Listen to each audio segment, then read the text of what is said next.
Zaman hayır olsun saygılı seyirciler. Efirde programma Lafidil'in büyük kalının. Bugün bizim misafirimiz bizimle bağlandı Skype'ın yardımının. Ama bugün biz formatın dışında biraz olacağız. Lafidçiyiz Rus dilinde. Çünkü bizim misafirimiz rica etti. Biz yapalım bu programı bugün Rus dilinde. Ona daha kolay olacak kendi fikirlerini anlatma Rus dilinde. Еще раз добрый день, дорогие зрители. У нас сегодня на связи по скайпу Елизавета Николаевна Квиленкова, доктор хабилитат исторических наук, доцент, первая женщина, гагаузская женщина, которая является доктором хабилитат, потомок известного рода Касым. Об этом, я думаю, что Елизавета Николаевна сама более детально расскажет. Здравствуйте, Елизавета Николаевна, добро пожаловать в нашу онлайн-студию. Добрый день, добрый день. Я очень рада, что вам удалось найти время. Я знаю, что у вас очень плотный график, и спасибо вам, что вы уделили нам время, и мы сегодня с вами поближе познакомимся. Я всегда рада пообщаться с соотечественниками и их услышать, и чтобы меня услышали. И как я сказала, вы являетесь потомком известного рода Касым. Наверное, хотелось бы чуть-чуть об этом более детально узнать. И кто является вашим таким вот известным предком? Родилась я в городе Чедерлунга. Фамилия моя девичья Касым. Это сейчас она Квиленкова. Значит, почему род известный? Потому что мой предок, он зафиксирован в книге Дмитрия Чекера, который писал о роде Чекеров, и там указано о том, что он собирал материал у моего прадеда Янгёсь Касым, прозвище Янгёсь, и, соответственно, о переселении и так далее. И таким образом есть дополнительная информация, кроме архивных данных, о моих предках. Вы для себя выбрали такой непростой путь ученого.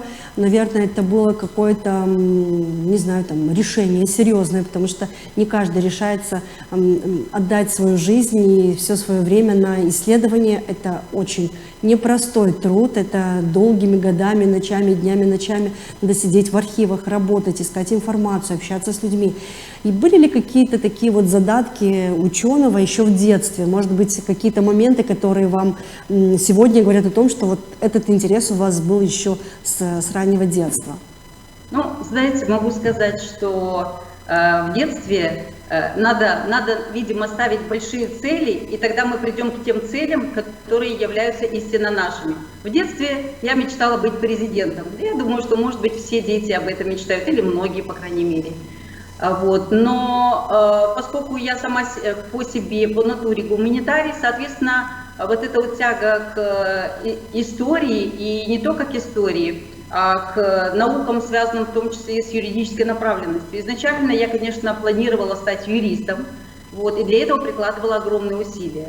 Значит, после окончания школы в городе Чедерлунга, школы номер 3, я специально пошла работать на ковровую фабрику, обычной рабочей, ковровщицей, для того, чтобы потом можно было работать и поступить учиться на юридический факультет. Дело в том, что на юридический факультет принимали исключительно тех, у кого был стаж работы 2 года. Я отработала это количество лет на ковровой фабрике, научилась ткать ковры. Скажу больше, что за это время, которое я там работала, я вступила в кандидаты в члены партии. Это предложение поступает очень немногим количеству людей. То есть спустя год работы там 18-летней девушке мне предложили. Я активно и там тоже была, занималась проведением различных общественных мероприятий, культурных мероприятий, и мне предложили. Позже, в связи с тем, что я переехала в Кишинев и так далее, членом партии я уже стала в Москве, когда училась в университете.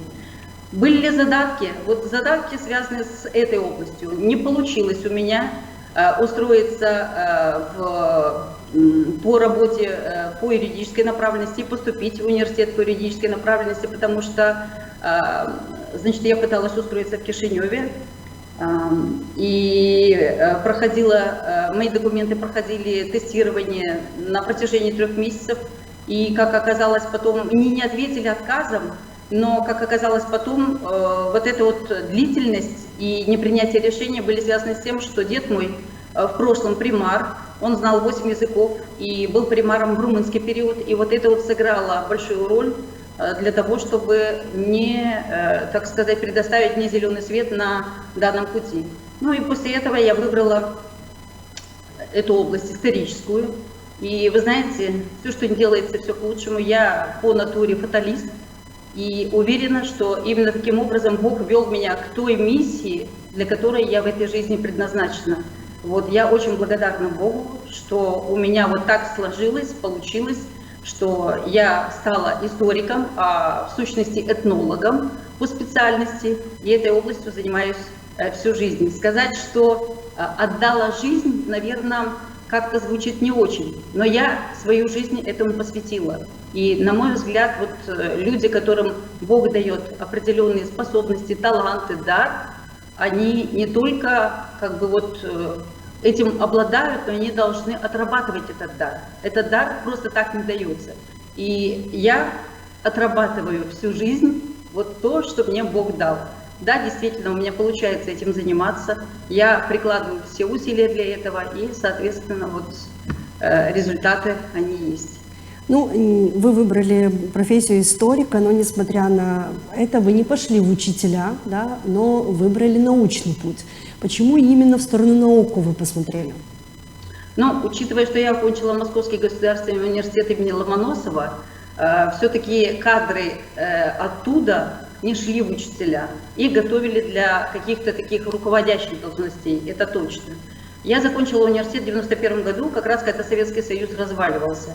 Вот. И как раз я тогда и замуж вышла, и я переехала в Кишинев, и, соответственно, начала искать себе работу. Вот. И мне подсказали, что есть такая академия наук, поскольку я, живя в Москве, не была знакома с самым нашим известным ученым, это Губогла. То есть как-то так вот прошли эти года. Я была не в гуще гагаузских событий. И когда я переехала в Кишинев, отправилась в Академию наук, познакомилась с Курогло Степаном Степановичем, который, естественно, сразу включился в этот вопрос и сразу захотел, чтобы такой выпускник Московского университета, как я, работал, и добились еще одного места. И я уже, взяв открепление из университета, приехала и начала работать в отделе гагаузоведения. Скажу, что вот начиная с начала работы в отделе гагаузоведения и далее, все-таки этническая идентичность, она увеличивается и она активизируется, когда ты начинаешь исследовать эту область гагаузской культуры, когда начинаешь исследовать обычаи, обряды, фольклор. Я очень многое взяла, когда именно сама непосредственно изучала этот фольклор, эту гагаузскую философию, гагаузскую мудрость. Там действительно очень много вещей, которые можно пропустить через себя, только зная гагаузский язык. И каждый человек через свой родной язык по-своему воспринимает всю культуру и всю глубину этой культуры. Таким образом, и я, так сказать, вот активизировала эту область свою. Да, вы много работали над такой темой, как исследованием обрядов, обычаев гагаузского народа. Какая из ваших монографий для вас была самой сложной? Какая самая сложная? Знаете, наверное, самое сложное это, наверное, начинать. Потому что по гагаузской проблематике, и вы это знаете, есть исследование Машкова, оно очень ценное, но оно небольшое. И, соответственно, когда ты начинаешь изучать отдельно взятую тему, у всех остальных этносов эти области давно были исследованы. У гагаузов не было отдельной книги, я начала заниматься по календарной обрядности, соответственно, нужно было опираться на какие-то работы, чтобы подойти к этой теме, чтобы знать, что опрашивать, никаких вопросников, ничего не было. Вот, поэтому какую-то литературу я начала осваивать, изучая болгарскую научную литературу, поскольку у гагаузов основная часть обычаев, обрядов, она, конечно, во многом схожа с болгарской. И вот таким образом, продвигаясь постепенно, шаг за шагом, я вот все эти вопросы изучала и думаю, что самая первая книга, и, наверное, у каждого исследователя, самая первая книга, самая первая диссертация, они требуют больших усилий, потому что ты еще не владеешь этими методами в недостаточной степени, к этому идешь. Поэтому, наверное, это. Вы около 30 лет работали в Академии наук Молдовы. это значительный срок для работника науки. Какую роль играет отделение гагаузоведения вот в Академии наук? Ну, по крайней мере, играло вот в эти 30 лет. Вы знаете, очень хорошо, что это отделение есть, поскольку позволяет концентрироваться на гагаузской проблематике. Еще раз повторюсь, что гагаузская проблематика вот до начала 2000-х годов была, там буквально 2-3 книги было. Соответственно, после этого идет развитие, после этого были симпозиумы и так далее, пошло развитие гагаузской проблематики. Значит, этот отдел позволяет все-таки ставить акценты и изучать более глубоко, но вместе с тем в сравнении с другими народами. Поэтому важность его несомненна. Другое дело, что когда исследуют гагаузов только как гагаузов и начинают говорить о том, какая у них особенная культура и так далее, это совершенно неправильно, потому что только сравнив гагаузов с другими народами, мы можем обосновать и объяснить действительно те особенности, которые есть, реальные, а не виртуальные. Это очень важно для того, чтобы понимать происхождение гагаузов. Мы понимаем, что многое из происхождения гагаузов остается неясным, очень многое. Поэтому нужно все-таки, и как я это делала, подходить со всей научной ответственностью к вопросам изучения и происхождения гагаузов, и, соответственно, в целом по изучению гагаузской культуры. На мой взгляд, в последнее время все-таки отдел гагаузоведения при Курогло, он, если можно так сказать, это золотой век гагаузоведения, там работало 16 человек. Сейчас в отделе гагаузоведения, вместе со мной, когда мы там работали, это было 4 человека, сейчас, я не знаю, 3 или 2 даже человека. То есть это маленькое количество, и, соответственно, к этому маленькому количеству продуктивность, конечно, выработка работ, она оставляет желать лучшего. Поэтому, слава Богу, что оно есть, и будем надеяться, что сохранится и постепенно будет движение вперед. Вот вы говорите по поводу особенностей каждых обрядов у народов, обычаев. Изучая эту тему глубоко, наверное, вы для себя сделали какие-то определенные отличительные знаки именно обрядов и традиций гагаузского народа, и чем они отличаются, допустим, от тех же болгарских обычаев, хотя мы жили практически постоянно вместе, ну и в том числе и молдавских. Вот на ваш взгляд, в чем особенность гагаузских обрядов и традиций? Я думаю, что, наверное, скорее всего, нужно ставить вопрос, ни в чем особенность гагаузских обрядов и обычаев, а есть вот такая область изучения в науке, называется этногенез, это изучение происхождения народа. И есть такое направление, которое называется культурогенез, это изучение культуры народа. Я, наверное, без ложной скромности покажу, чтобы было понятно со всей ответственностью. Значит, я исследовала, и вот у меня более 16 книг, это индивидуальные, а всего более 25 книг написано. Кроме того, научных работ у меня, здесь, наверное, даже не вмещает целиком, научных работ у меня более 450. Значит, о чем я хотела бы сказать, что очень важно, поскольку, вы же понимаете, народы, которые находятся на протяжении многих веков вместе, они варятся в общем котле, и у них во многом схожие обычаи. Какие-то элементы мы можем отличить, насколько они принципиальны, это, так сказать, вопрос уже третий. Имеет значение регион, в котором народ варится.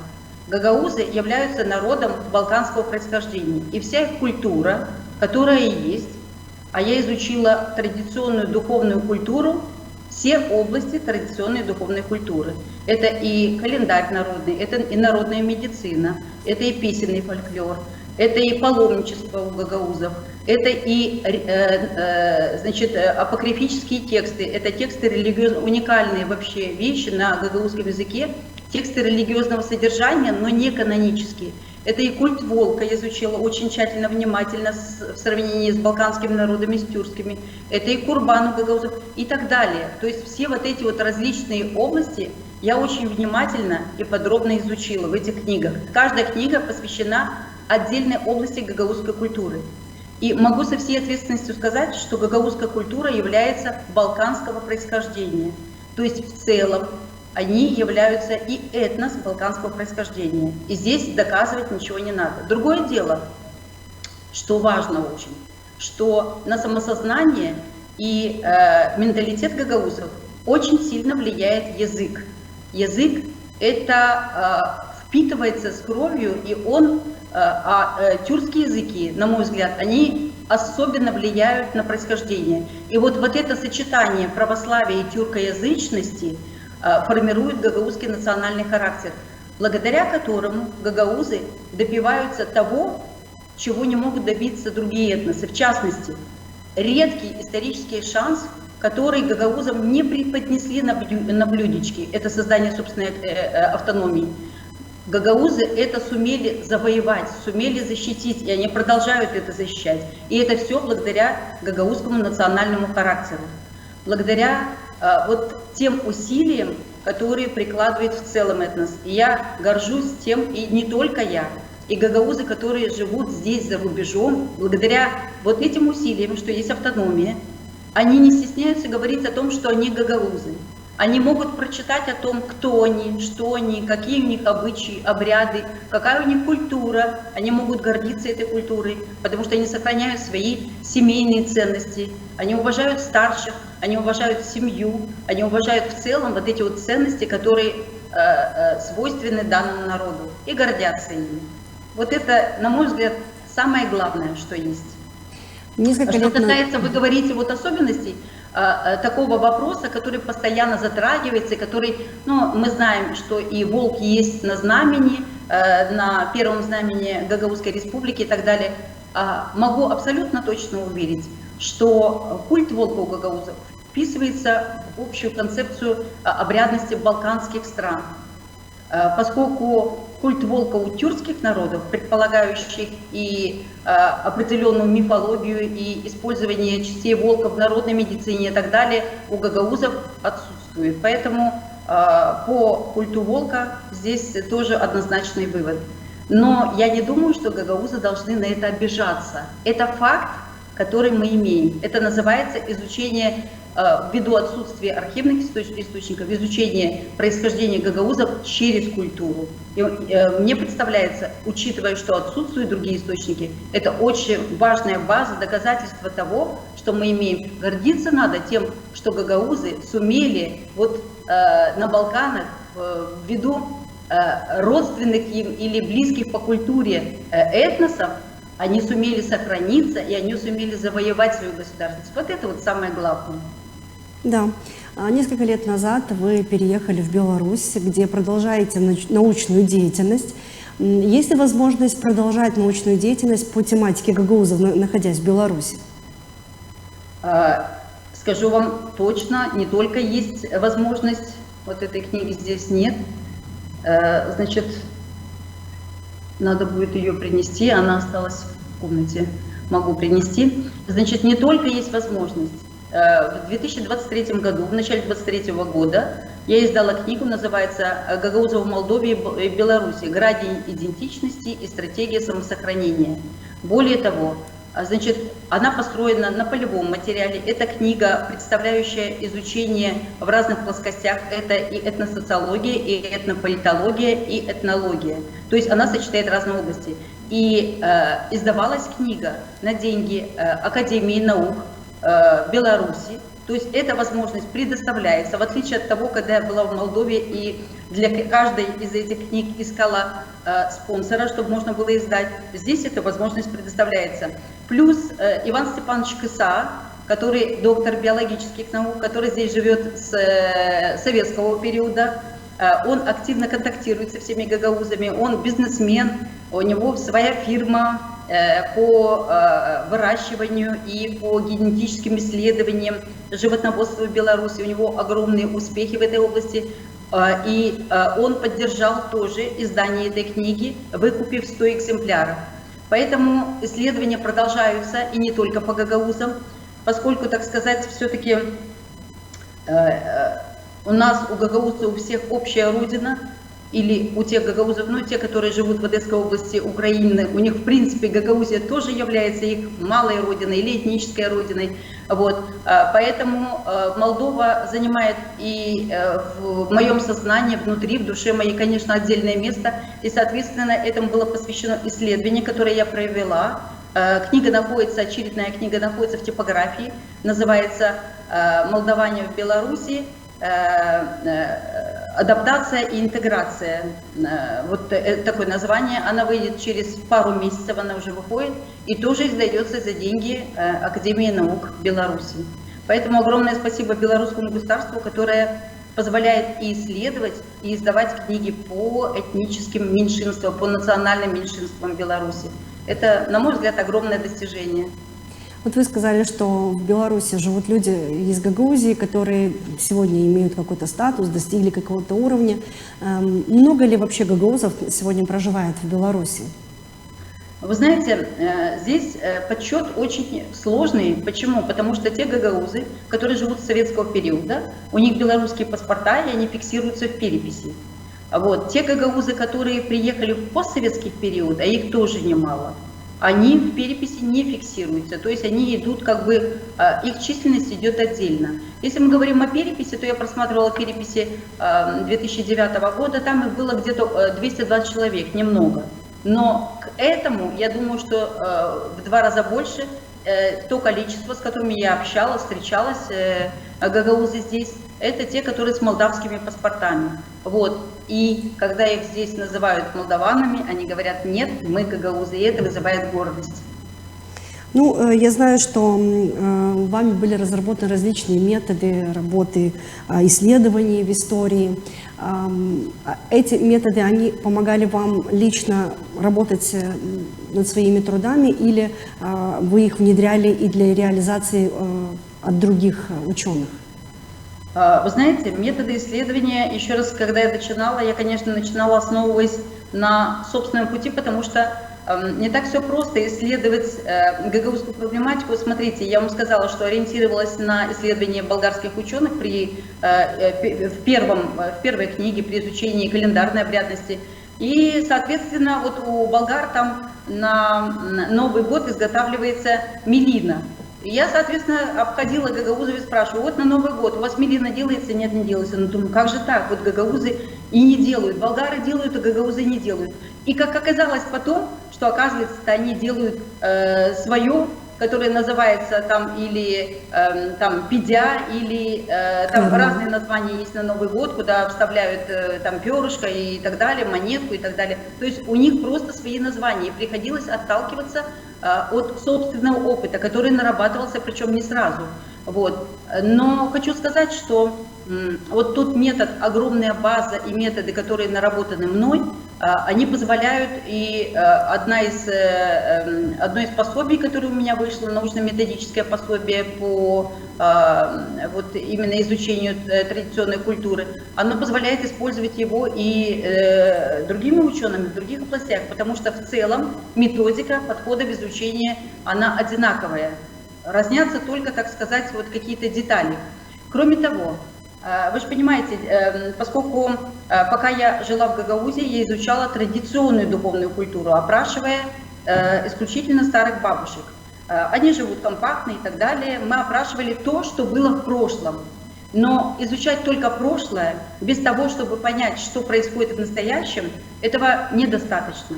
Соответственно, вот в последние годы я переключилась на вот это вот настоящее, посмотреть, в каком состоянии наша культура, наша идентичность в настоящее время. Вот. И это вывело меня на совершенно другие методы работы, на изучение с использованием методов этносоциологии, этнополитологии. В частности, что касается этнополитологии, меня, как гагаузскую, как и, я думаю, что многие гагаузов, беспокоит судьба нашей автономии, судьба гагаузского народа в целом, которая заключается в том, что маленький этнос, который находится в рамках другого государства, ему очень непросто устоять. И мы знаем, что Гагаузия опирается и на Россию, и на Турцию. И для нее вот эти две составляющие, и язык, и идентичность христианская, с христианскими народами, они являются важными. Поэтому понимая, конечно, большую роль и вклад Турции в развитие экономики и так далее, мы понимаем, что идет, так сказать, и влияние на самосознание гагаузов. Чем это может закончиться, но можно предположить.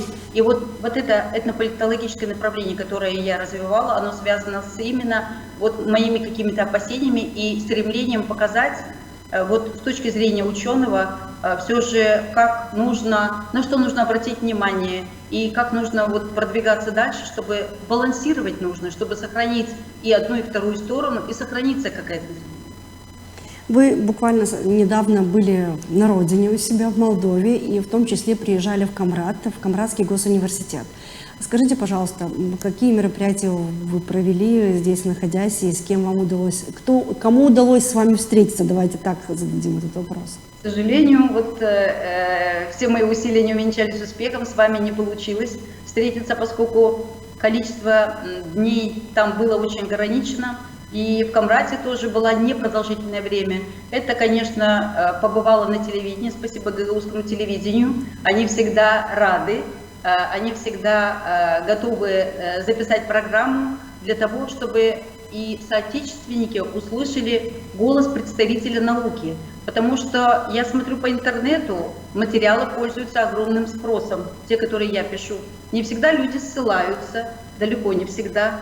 Но то, что они включают их в свои сайты, я понимаю, что это интересно, что это представляет актуально для них. Поэтому и гагаузское телевидение, и вы, и я вот со своей стороны, мы делаем общее дело для того, чтобы развивалось самосознание гагауза, для того, чтобы они получали нужную информацию и, соответственно, гордились своим народом. Побывала как бы открытую лекцию в Камрадском университете, и подготовила огромное количество книг, которые передала и библиотекарям в дар, и студентам университета, и преподавателям. Я уверена, что эти книги будут пользоваться спросом при подготовке к занятиям, при написании каких-то дипломных работ, потому что работ, которые глубоко исследуют каждую конкретную тематику по культуре, их немного. Конечно, вот я была, так сказать, и даже в магазине в Камраде, в котором есть книги гагаузские, вот, и они делают акцент на том, что очень востребовано направление, связанное с историей, то есть исторические исследования. Вот это вот вопрос у нас как бы провисает в целом в гагаузоведении. Почему? И не потому, что там исследователи не пишут и так далее. Есть, конечно, исследования, которые уже опубликованы. Можно говорить о том, насколько они подтверждены архивными данными или насколько их точки зрения научно обоснована, но то, что нуждается в исследовании, это, конечно, факт. Пока все сложности заключаются именно с архивными источниками в настоящее время. Именно поэтому я сделала акцент на изучение культуры гагаузов, на изучение корней гагаузов через культуру. Ну, вы, наверное, знаете, что в Гагаузии месяц апрель является месяцем родного языка. В этом месяце мы отмечаем День гагаузского языка 27 апреля. И у нас параллельно этому празднику, конечно, есть и проблемы. Проблемы развития языка среди нашей молодежи, детей подрастающего поколения. И на ваш опыт, на ваш взгляд, исходя из вашего опыта, были ли какие-то такие уже в жизни, в истории гагаузского народа, вот такие моменты, когда они что-то теряли свое, то есть не то, что теряли, а как-то вот они не боролись за что-то, да, вот как, например, вот сейчас с языком люди не переживают за сохранение языка, не учат своих детей гагаузскому языку. Были ли какие-то предпосылки в жизни гагаузов вот к этому? Знаете, я понимаю гагаузскую интеллигенцию, которая переживает за язык. Сказать, что гагаузы что-то теряли, но если бы они что-то глобально потеряли, они бы точно не смогли отстоять и завоевать свою автономию.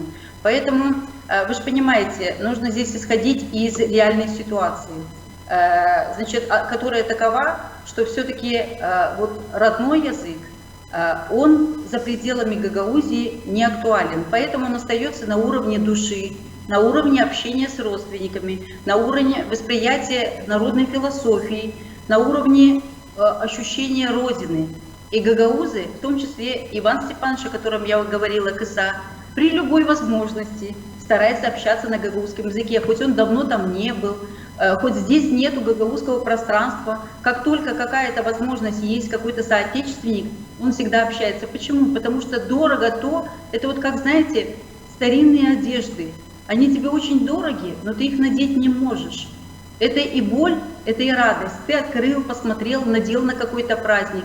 Но ситуация такова, что говорить о каком-то глобальном переходе на гагаузский язык всех вузов и так далее вряд ли есть основания, объективно, если говорить честно. Но, на мой взгляд, все же ситуация с гагаузским языком в Гагаузии явно не такая плохая. Конечно, хочется больше и лучше, но то, что гагаузы, которые даже в Кишиневе живут, нередко едешь в транспорте, гагаузы общаются на гагаузском, думая, что никто ничего не слышит и не понимает. И я была свидетелем всего этого. Они даже в Кишиневе между собой используют гагаузский язык. Да, у них вот гагаузский язык это именно родной и выполняет функцию общения друг с другом.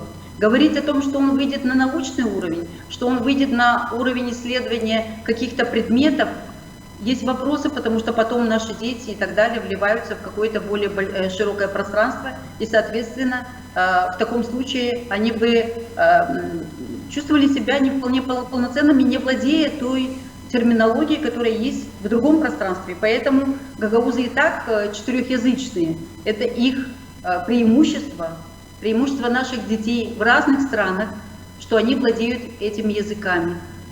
И поэтому, дай Бог, чтобы они сохраняли свой родной язык, любили его.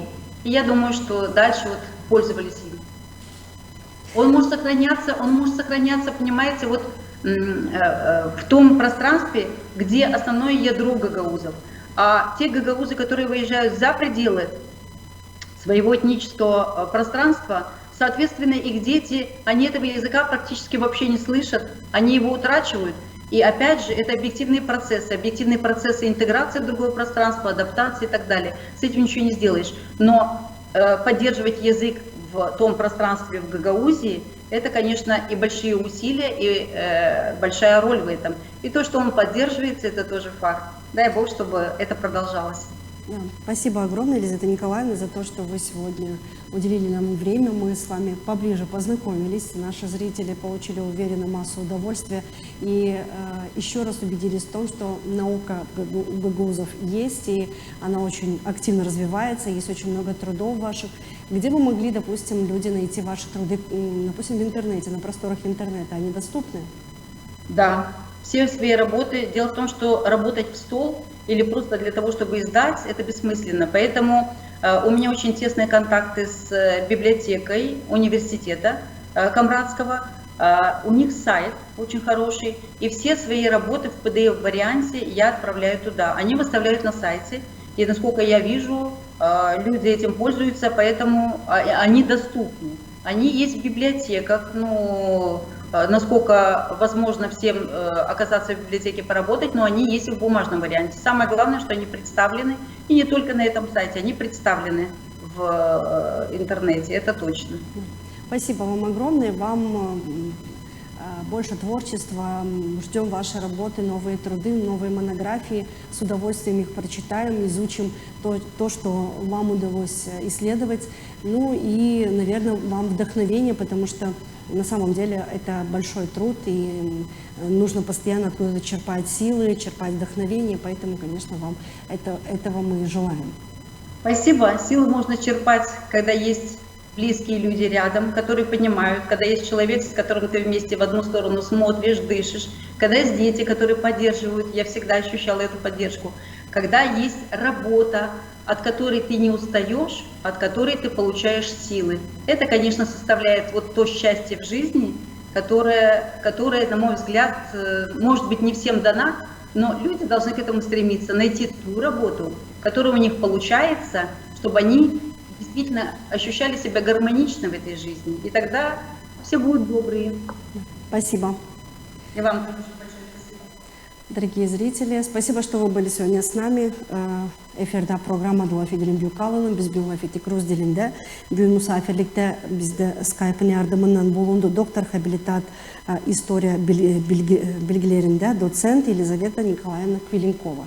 Сау болыңыз, бүгін біздімнен деңіз, қалың сау жақын.